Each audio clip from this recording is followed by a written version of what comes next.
I smoothed down my navy dress one last time before leaving the bedroom. 25 years, a quarter of a century with David. The thought made me smile as I grabbed my purse. "You look beautiful," David said from the hallway, but his voice sounded strained.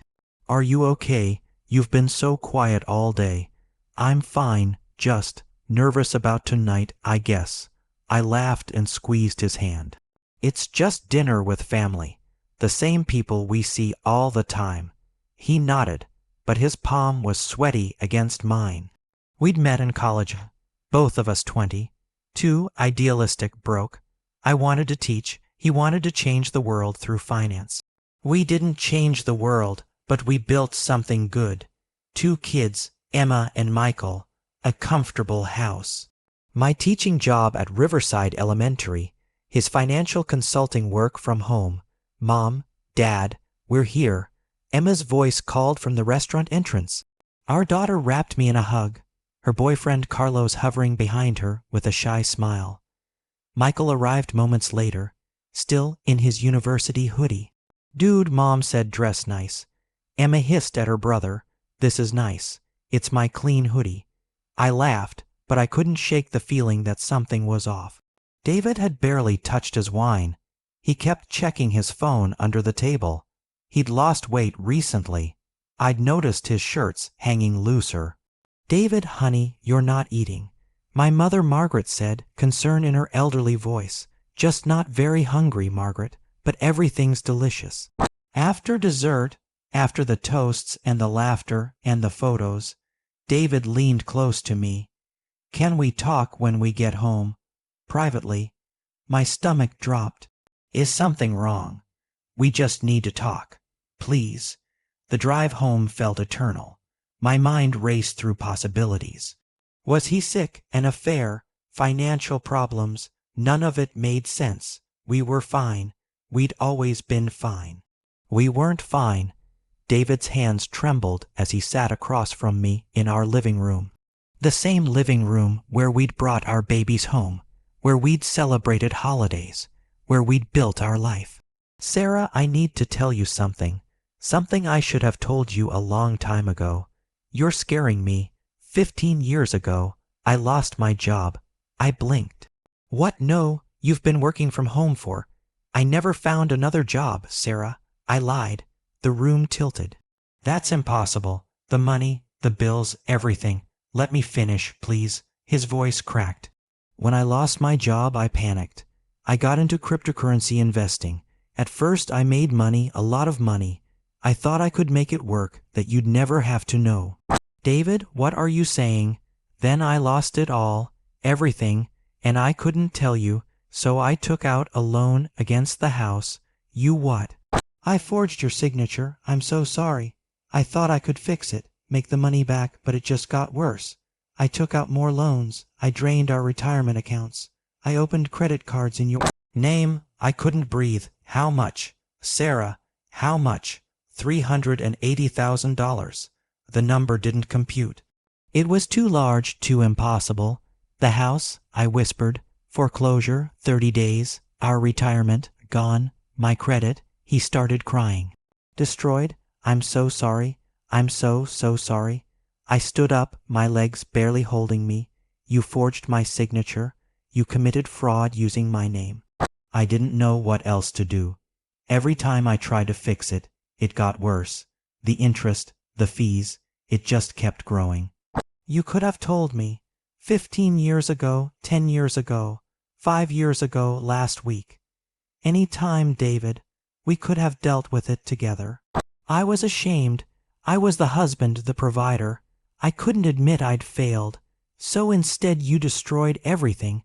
Our future, our security, our trust. I know it's unforgivable. I grabbed my phone. "I need to call someone. I can't process this alone." "Sarah, wait, there's more." Those 3 words. There's more. My blood turned to ice. What else could there possibly be? 5 years ago, I met someone online, a woman, Jennifer. The floor disappeared beneath me. "You had an affair." My voice sounded disconnected from my body. "It started as friendship. I was depressed about the debt, and she I don't care how it started. How long? 4 years, but I ended it 3 months ago, I swear. 4 years. 4 years of lies stacked on top of 15 years of lies. Do you love her, Sarah? Answer me. I did. I think I did. I don't know. I was drowning and she was. She was what? Younger, prettier, less complicated than your wife who you were systematically destroying. She's 30, too. She works in marketing. She knew I was married. I laughed, a horrible, broken sound. Of course she did. Did you spend our money on her? Money we didn't even have? Yes. He could barely whisper it. How much? Gifts, hotels, maybe 40,000 over the years. $40,000. I felt numb. Did our children know? No, God no, nobody knew. What's her last name? Why does that? What is her last name? Chen, Jennifer Chen. I pulled out my phone and called Lisa. My best friend, my therapist friend, the only person I could trust. Sarah, it's late, is everything. Can you come over, please, right now? I'm on my way. I looked at the stranger sitting on my couch. 25 years, and I'd never known him at all. Get out. Sarah, please, we can work through this. Get out of my house. This is my house, too. No, you forged my signature on the deed. This was my house, and you stole it. Just like you stole everything else. Our money, our future, our marriage. Get out before I call the police. Where am I supposed to go? Call your brother Tom? Call Jennifer? Call whoever you want. Just get away from me. He grabbed his keys with shaking hands. At the door, he turned back. I love you. I've always loved you. You don't know what love means. The door closed behind him. I collapsed onto the floor and sobbed until Lisa arrived 20 minutes later. I didn't sleep. I couldn't. By the time dawn broke, I was numb, staring at nothing. Lisa made coffee. Sarah, you need to eat something. I need a lawyer.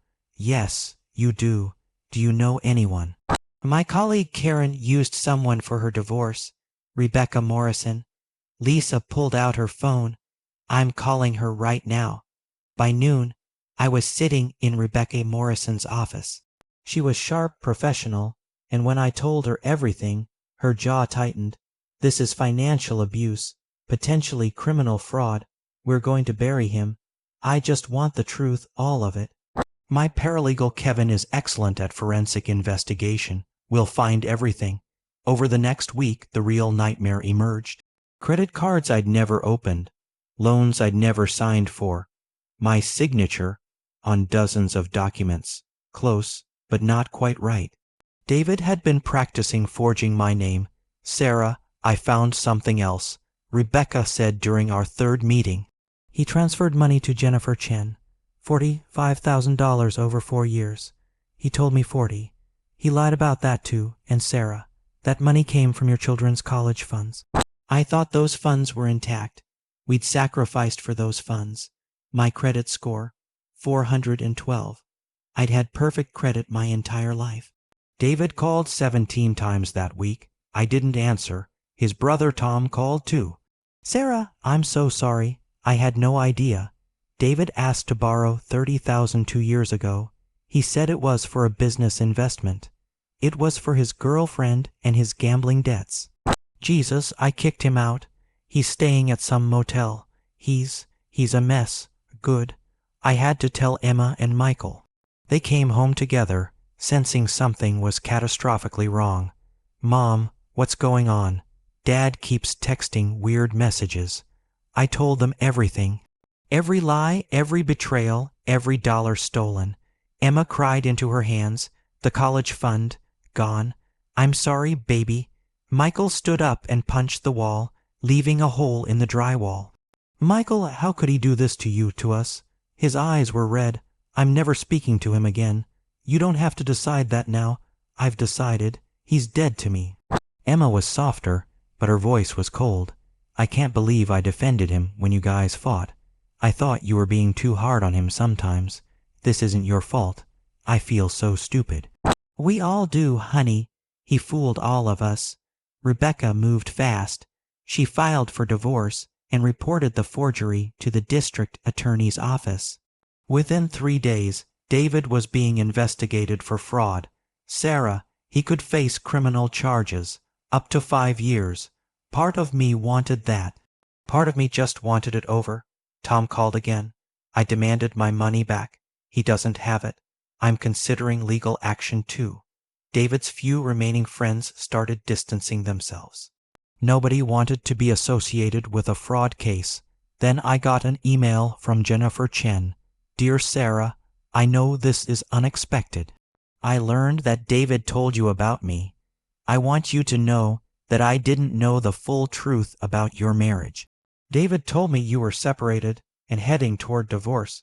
He said it was amicable but complicated. I never would have gotten involved if I'd known he was lying. I'm sorry for the pain I've caused. I've cut all contact with him. Jennifer, I stared at the email. She was covering herself, protecting herself from potential legal involvement. I didn't respond. She didn't deserve my anger or my forgiveness. David called from an unknown number. I answered by accident. Sarah, please don't hang up. What do you want? Jennifer blocked me. Tom kicked me out. Everyone knows. My old business partner Daniel called. He told people. It's spreading everywhere. Good. I'm staying in a motel. I can barely afford it. I'm having panic attacks. I can't eat. I can't sleep. Now you know how I feel. I know I deserve this, but please, can we just talk? We have nothing to say. My attorney will handle everything from now on. I love you. You destroyed me. That's not love. I hung up. Lisa came over that evening with wine and takeout. How are you holding up?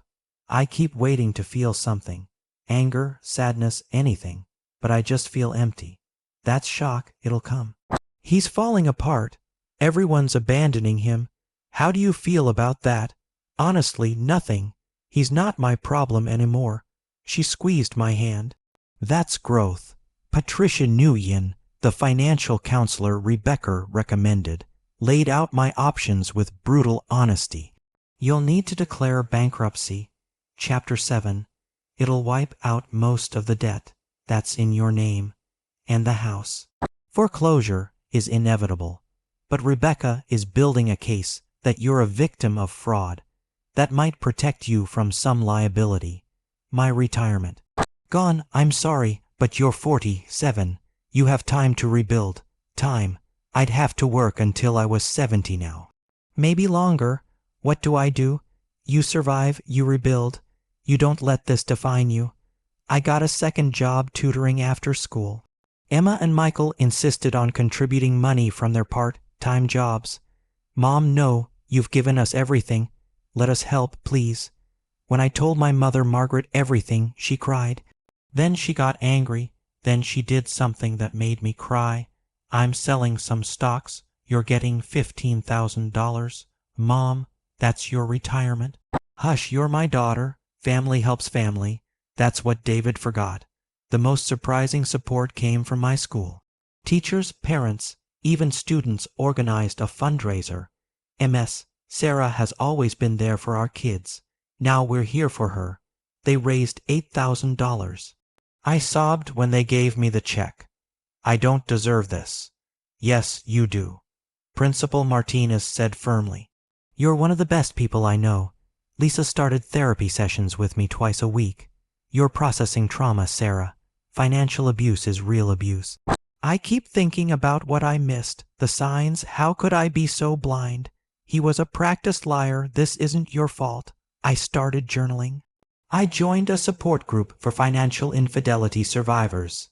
The leader, Grace, shared her story, similar to mine. My ex-husband gambled away $200,000.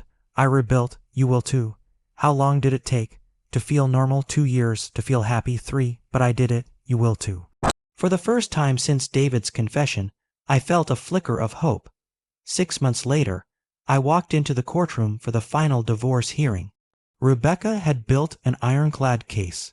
Forensic accountants had traced every lie, every forged signature, every stolen dollar. Sarah, David's attorney called. He wants to settle. He'll accept full responsibility for all marital debt in exchange for you not pursuing criminal charges. Why would I agree to that? Because criminal prosecution could take years, it won't get you any money back. This way, you're free. He gets the debt, you get your life. I thought about it. Did I want revenge or freedom? What are the terms? 100% of debt assigned to him. No claim to your future earnings. If he ever comes into money, he has to repay your mother and his brother first. Full admission of fraud on the record. I want one more thing. He never contacts me again. Ever done. In the courtroom, I saw David for the first time in months. He looked terrible, gaunt, pale, defeated. His cheap suit hung on his frame. He tried to catch my eye. I looked away. Judge Helen Martinez reviewed the settlement with barely concealed disgust. Mr. Davis, you understand you're accepting full responsibility for $380,000 in debt. Yes, Your Honor. And you admit to forging your wife's signature on multiple legal documents. Yes, Your Honor. This is one of the most egregious cases of financial abuse I've seen. Mrs. Davis, I'm granting you everything you've asked for. This marriage is dissolved. 25 years, ended in 15 minutes. Walking out of the courthouse, I felt lighter. David tried to approach. Sarah, please, I held up my hand. Don't. You don't get to speak to me anymore. Rebecca guided me away, her hand firm on my shoulder. It's over, she said. It's over. I repeated, and for the first time I believed it. Emma still talked to David occasionally, not often, but enough to feel like she was doing her duty as a daughter. Mom, I saw Dad yesterday. You don't have to tell me. I know. But I think you should hear this. He's living in a studio apartment in a really bad part of town. He lost his consulting certifications because of the fraud allegations. Where's he working? A call center, minimum wage. Most of his paycheck goes to debt payments. I felt nothing, no satisfaction, no pity. Jennifer moved to another state. She got married. Good for her. Uncle Tom only texts him now. Won't see him in person.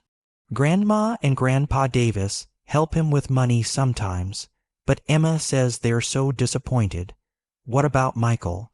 Still won't talk to him. Dad asks about him every time, and about you. What does he ask? If you're okay. If you're happy. I told him you're rebuilding your life, and that's all he needs to know. Thank you, sweetheart. He cries a lot, Mom. He keeps old photos of you guys. He told me he destroyed the best thing in his life. I sipped my coffee. He did. But that was his choice. Do you hate him? No, I don't feel anything about him anymore. He's just gone from my heart, from my life. He's a stranger who used to live here. That's sad. It's honest. Emma's boyfriend Carlos had been wonderful through everything, supporting her, never pushing. Carlos is good for you. I told her. He is. He reminds me that not all men are like Dad. They're not. Your father made choices, bad choices, but he doesn't represent all men. I know, but it's hard to trust sometimes. I understand, but don't let his betrayal poison your future. You deserve love. She hugged me. So do you, Mom. Maybe, someday. 1 year after the confession that destroyed my marriage, I was sitting in my new apartment. Small, modest, but mine. Every document signed in my own handwriting. No lies attached. The bankruptcy was finalized. My credit was slowly recovering. I'd been promoted to lead teacher with a salary increase. My tutoring business was thriving.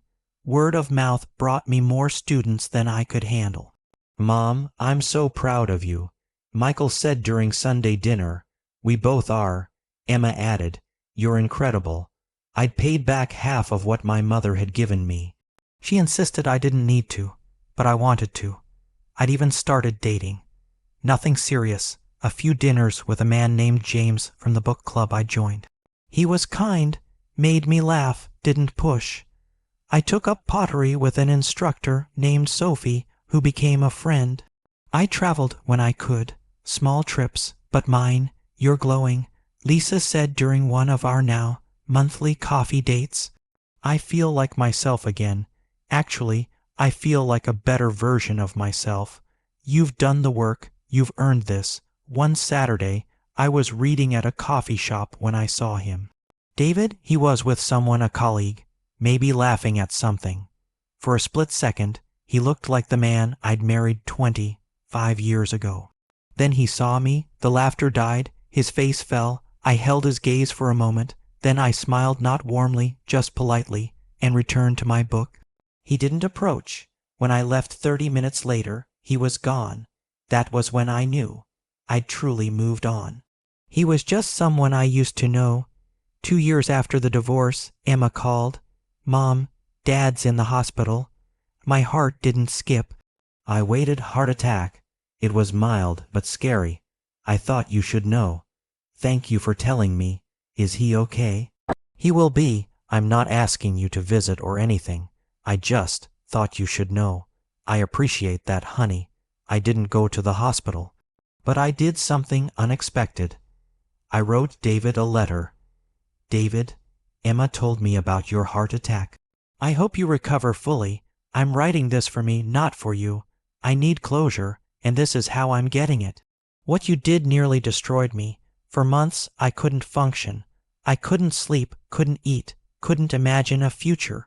You took everything I thought was real and revealed it as lies. But here's what you didn't take: my strength, my resilience, my ability to rebuild. I was living in a comfortable lie, never pushing myself, never discovering what I was truly capable of. Your betrayal forced me to find out. I'm not forgiving you. Forgiveness is something you haven't earned and probably never will. But I'm releasing the anger. It doesn't serve me anymore. I hope you live a quiet, honest life from now on. I hope you learn what integrity means, but I don't need to know about it. This is goodbye. Sarah, I sealed it and gave it to Emma. She delivered it. I never heard back, and I didn't need to. 3 years after the confession, I was genuinely happy. I was in a relationship with Robert, a high school history teacher and widower. He was kind, honest, and understood loss. We took things slow, no rushing, no pressure. You're different from anyone I've dated. He said over dinner one night. How so? You're honest, completely, sometimes brutally honest. It's refreshing. I can't be any other way anymore. Life's too short for lies. I'm glad you're in my life. Me too. My children were thriving. Emma was engaged to Carlos. Michael was finishing his degree. They'd both healed in their own ways. I'd bought a small townhouse, every document signed with my own hand, every payment mine, every decision mine. Sometimes people asked about my ex-husband. I had a standard answer now. He taught me that I'm stronger than I ever knew, and I meant it. The betrayal that nearly broke me remade me into someone unbreakable. That's my truth. That's my story. And it has a happy ending after all, just not the one I expected 25 years ago when I said I do to a man I thought I knew. I said I do to myself now, to my strength, my future, my truth, and that was enough.